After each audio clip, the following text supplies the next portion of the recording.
I think I respond to stories that are rooted in character. You know, I'm not one of the directors that likes to just blow things up and make a lot of noise necessarily. I'm interested in stories about character.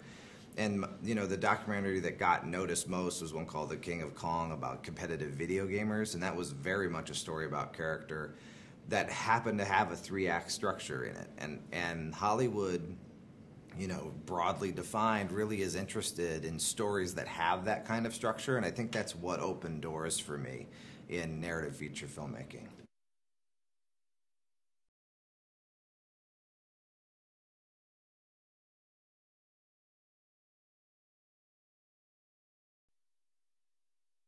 I do love stories where you have a bunch of different characters to follow, where it's a bit of an ensemble circumstance or situation. That was certainly true in that documentary, and and that is definitely true here. You want to give all these amazing actors as much time on screen as possible and still advance the story, and that ends up being, you know, an editorial problem more than anything.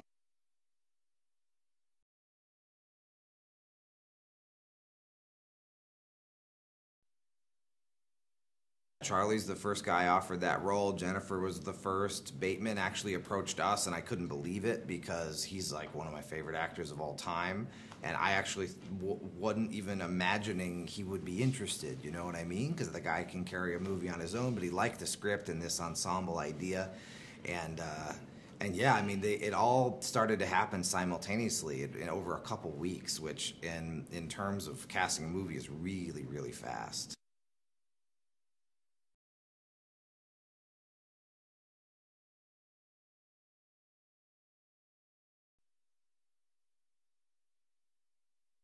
I mean, she's a total professional, so when she read that script and committed to it, she was really ready to go for it, and there was no sort of coaxing that had to happen. We immediately, in our first meeting, started talking about character, about, you know, how this woman who's a dominator in life and professionally also could plausibly choose to be a dentist, where she has so much control and where it's about doing things just right.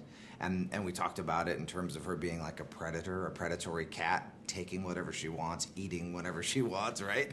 And all of that language informed the way she played the role, and then ultimately crafted the look, and that was, it was a really fun dynamic process. You know, we really got into character, like I was saying, immediately, and that informed everything.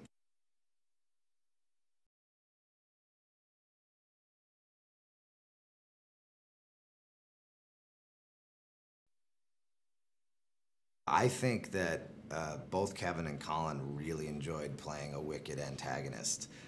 Kevin has done it before, and he did, you know, he found a few nuances that are really different in this one. But I think he's done a lot of serious films of late, and I think it was just, you know, devilishly fun for him to get to play this character.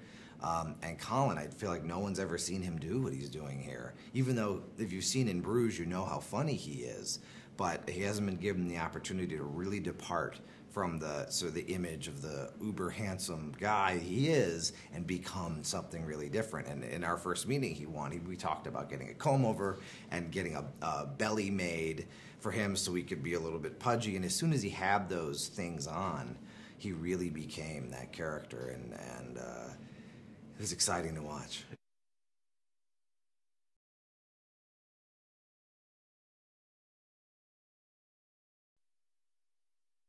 I feel like the best approach to comedy is to be open-minded on the set, because there's always discoveries that improve the script, no matter how good it was originally, and this one was very good.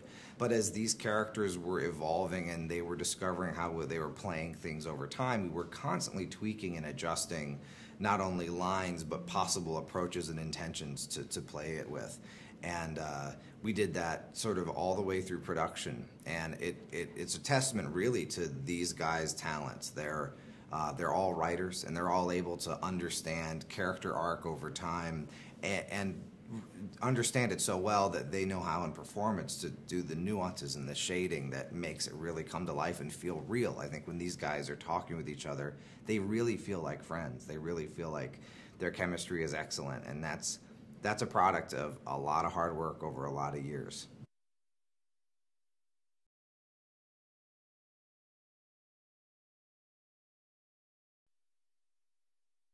They played a game with each other during photography where they would try to make one another laugh, you know, during takes as a sort of one-upsmanship in who could, you know, who would score the most points, if you will. And I think that was a great game because it got them really engaged in conversation and listening and messing with each other and stuff. And I think you can just feel it when you watch the film, how much fun we were having while we were making it.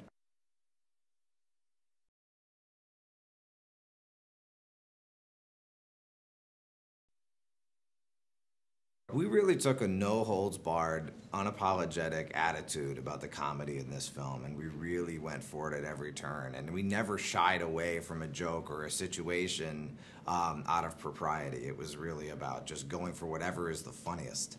And that's what we did in editorially, too. You know, we left in the strongest funnies, whatever those were. And we never got into the X-rated, but I think we would have been willing to had we had that on the page.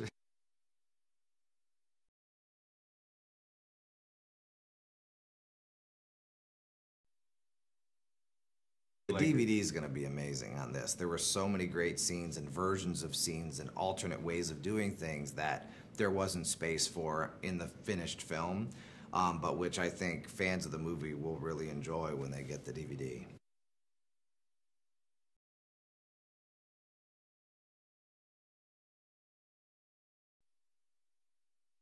It was actually Bateman and Charlie's idea when Charlie drops the cocaine accidentally that they find in Bobby Pellet's house. It was their idea that as they're desperately trying to clean up the mess they made so they aren't discovered, that they start getting impacted by the cocaine itself.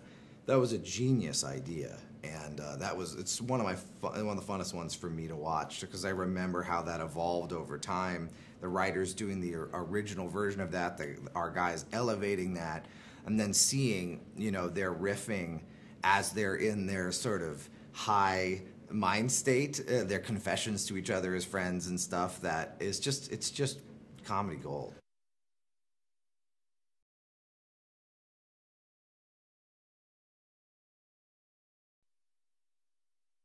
I think, you know, anyone who knows It's Always Sunny in Philadelphia knows how talented Charlie is, but he hasn't had that opportunity to really break out. I'm a fan of his for a long time. I like that show, and he's really, I really hope he gets attention from this movie because he's a very special actor, incredible comedian, and really a fun guy to work with. So I'm, you know, got my fingers crossed that everyone sees what I see.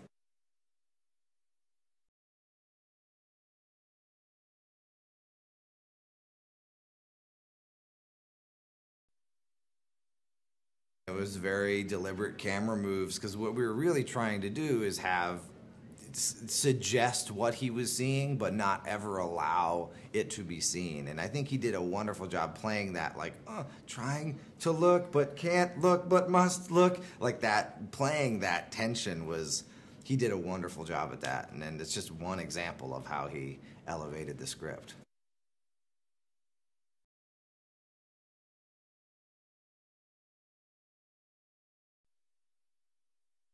It was crazy, you know. It was almost surreal to see how she attacked that part and with such ease and grace and comfort, and she did a really good job making Charlie putting Charlie in that spot.